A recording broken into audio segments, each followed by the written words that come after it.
Welcome to Punish for Protecting. I'm here today with my guest. This is a second interview with Sia Kensworthy. Did I say it right? Okay. And we're going to continue a little bit off from where we were last time when I interviewed your dad and yourself because I had some questions. The first question I had was on July 1st in 2016. Do you recall the time when the retired Deputy Chief of Police, Robert Martin, and I think you guys know him as Bobby, so you know him. He also at the time was the homeowner and your landlord in a duplex house, meaning top and bottom, and you guys live on the bottom floor. So he comes in and he's threatening your dad, according to your dad, with his gun. He's actually threatening him outside of the front door. Okay, he's outside in the front of the front door. So, did you see his gun at that point, or? Yes. You did. So now, where are you and your brother and your mom at this point? My mom was in her room, but she kept coming out to the living room to keep taking us away because she didn't want us to see him threatening my dad. Okay, and so this man is now, he's a retired Deputy Chief of Police. Yes. Okay, and he's threatening your dad as a homeowner with his gun, which is mind-blowing to me. So you live in a residential neighborhood? Just like I don't know what that means? Just a neighborhood where there's like no businesses or stores around, more like houses, and yeah. it's a fairly quiet neighborhood, or? Yeah. I mean, are guns something that is normal in your neighborhood, or? Okay. So here's this man threatening your dad with a gun. Did you hear anything else? Like, did you hear yelling, or? Not too much because I couldn't really hear through the window. Yeah, and your mom's like trying to protect you from this. How is that making you feel? Really afraid. I didn't know if he was going to use his gun at all, and I didn't want anything to happen to my dad. Yeah, I mean, of course not. Now, this is something that sadly, at this time, you're 9, right? Yeah. When this is occurring. So you guys are kind of used to stuff like this due to your mom and dad being whistleblowers, but still, it's not comfortable for a 9-year-old kid, right? I mean, it wouldn't be comfortable for me, so I can't imagine your dad and your mom. So now we go a couple days later, like 7 days later here on July 8th, and looks like it was around 10 o'clock in the morning.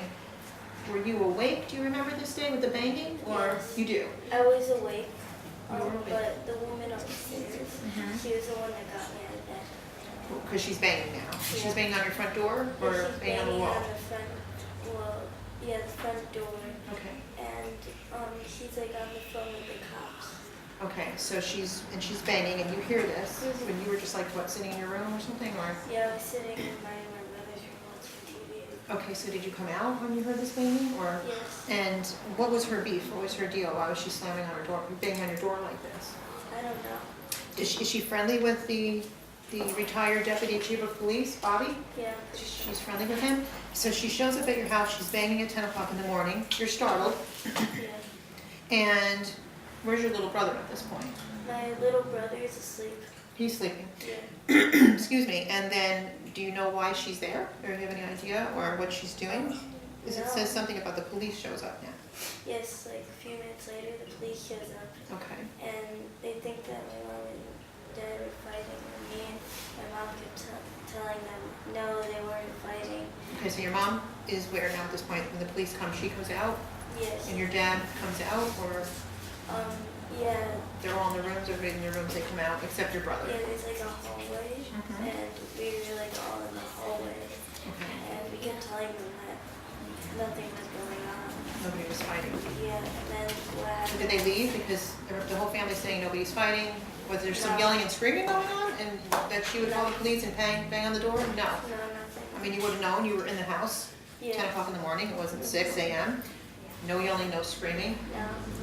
They come, the police show up, so they must have left, right? And No. no, they didn't leave. What did they do? They arrested my dad. For what? Was your mother beaten up? No. Was there marks on her? No. Was she crying? No. Were you crying? No. Did they just arrested your dad and took him off? Yeah. I'm floored. And how did that make you feel as a 9-year-old kid? I was worried if my dad wasn't gonna come back, but like an hour later, my mom got him out. She did get him off. And again, I mean, it's just unbelievable. Wow, so is there anything else that maybe you need to tell the viewing audience that you've been through so much? There was this one time in Belleville. In Belleville? Yeah, Belleville. In a public school. I was taken out from the class, and I was put in this small room. There was a table, then there was a woman in front of me and a woman back of me. And they were both division workers. Division workers? Okay. So they brought you out of class. This is public school? They didn't bring me out of class. Nope. The teacher got a call from the principal, and he told me to go downstairs. Wow. So you must have had an attorney present because you're not legally allowed to have anybody come talk to you without an attorney present. No. And you were 9 years old? Do you remember approximately when that was, or? I don't exactly know what day it was. Okay. But what happened was they kept asking me questions of like where were we at the time, and like The time of? the time of after my mom died. Okay. Like that's So the time of your mother's death, actually? No, After your mother's death. You're asking. and they kept asking me like where we are, where we're living, and like what we're gonna do, and I didn't tell them anything. And you didn't tell them anything because you're used to being constantly nagged, Yeah, but it was still scary. and it was scary for you. And I mean, I can't imagine being 9 years old, being taken out of class, and being sent to a room with did you ever meet these people before? No. Two complete strangers. Were they women or men? Women. Two women. Did you feel comfortable with them? No. Did you feel, I mean, how did you feel? I don't I wanna put words in felt afraid and I felt uncomfortable. It was like a small room, so it was even it. Even more confining. And now this is after your mom's death, so you're already dealing with all of this, and you're grieving. And now you've got these two strangers taking you out of class, which the school should be really held responsible for allowing you to go in to a room with two strangers, I don't care who they are, without an attorney present, because that's your legal right. Are you aware of that, or figured with all what your parents have taught you? And now you're here, and you're in this confined little small setting with two strangers questioning you. Where were they standing? Like, where were they in front of you? Did they bow down to your level? And the back. One was behind you? Yeah. There was one sitting down in the chair right there, and one behind me. And then Behind I was you? Sitting right there at the Was that person behind you sitting or standing? standing. Wow, yeah, that's a little intimidating. And So you couldn't make eye contact with the one that was behind you? no. They're standing behind you? And in Catholic school, what they would do is the principal would go in the room with you while the division worker comes. But in public school, you just go in there with two strangers or one. How many? Yeah, I would not allow it. So none of your teachers, no familiar faces in this room? Yeah. And of course now you're very scared and you're not knowing what's about to happen. How long did this interrogation process take? I say about 15, 20 minutes. It's a pretty long time. In 2 seconds, I think I would not be very happy as a parent to know this. I know that, and I'm very sorry for the death of your mom, and all that you guys have been through as kids. It's nothing that any child should ever go through for 1 second. But when your mom passed away, it was actually August 17th, 17, the year 17, right? No, 16. 16. Okay, I'm sorry. So you got July 1st, 16, you got this threatening homeowner, landlord, deputy chief of police who's retired with his gun threatening your dad. Yeah. Okay. Then you've got on July 8th, not 18, 16, you've got the police pounding, you got this mother or woman upstairs pounding on your door and making up false allegations, and the police coming in New Jersey and actually arresting your dad. And then a month later, or actually less than 2 months later, on August 17th, you have your mom, the situation with your mom. Were you there during this? No. You were not there, thank God. But then you got the news. Yeah. And I don't know if you want to share a little bit about that, or Yeah. we do. That night, I was up for a little bit because I was worried if they were gonna come back or not. And what happened was, like around, I say about 2-ish to becoming 3 in the morning. I heard my grandma and grandpa like in the room right beside, and I was in this room. And what happened was I heard on the phone that he couldn't breathe.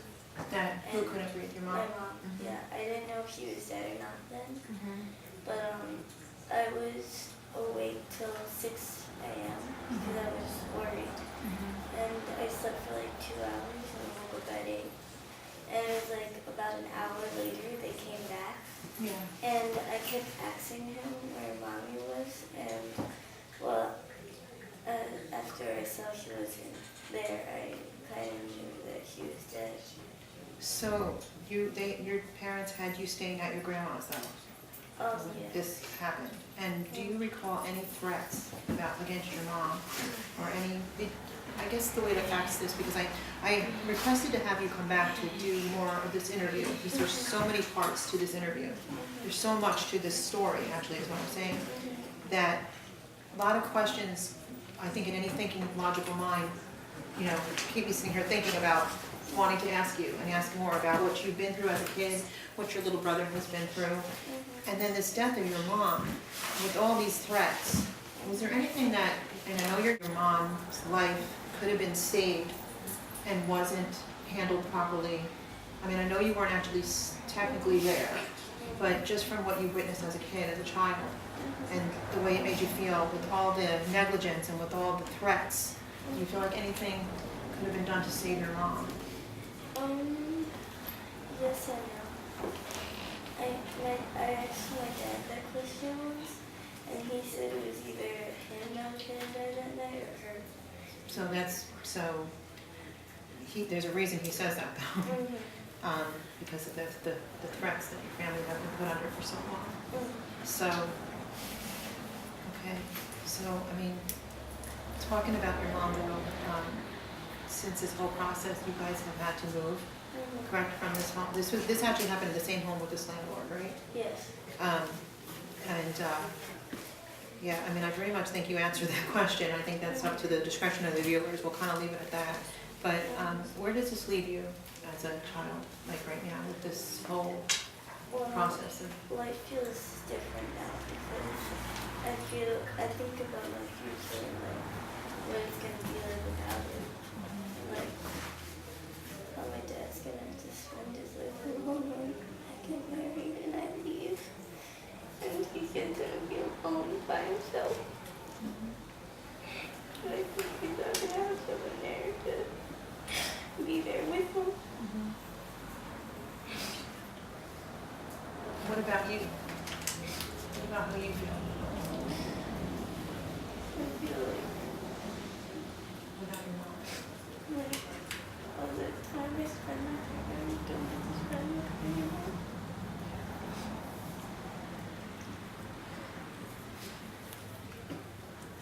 Can we get some tissues for her? I'm gonna just kind of need it here. So you have been not just enduring all this abuse because of the work that your parents did, but now you've had to deal with the death of your mom. Thank you. The death of your mom. And have you had a chance to properly grieve, do you think, the death of your mom? Do you know what that means actually? Yes. Have you had that opportunity, or you guys have just been having to deal with this constant abuse from New Jersey officials? Yeah, we've been cousins.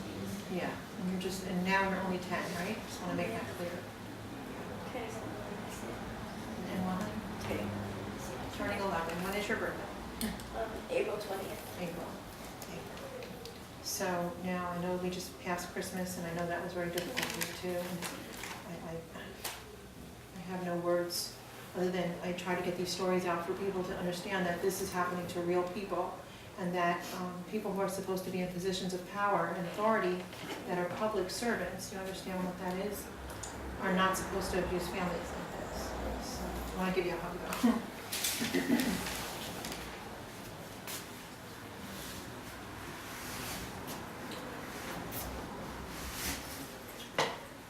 I can tell you that you've been through way too much at 10 years old. How is your brother holding up? How's he? How's It's harder for him because he has a different relationship with her than you? I. Mm-hmm. Yeah. And your mom, you like pretty much spend all the time together, and so he's over here. But how old is your brother now? He's 7. He's 7. So this happened to him when he was 5, right? No, 6. 6. So he's gone on 8. Excuse me. So I don't know if there's anything else you want to share at this point, or we just want to make these stories very clear to the world to know, especially how this affects the lives of children, and it's affecting the lives of kids all over the place. No, I don't have anything good. Okay. Well, I thank you again for your story today. I appreciate you talking about this, and I know it's not hard. I know it's a tough subject, and I know it's not easy for you to talk about. But thank you very much.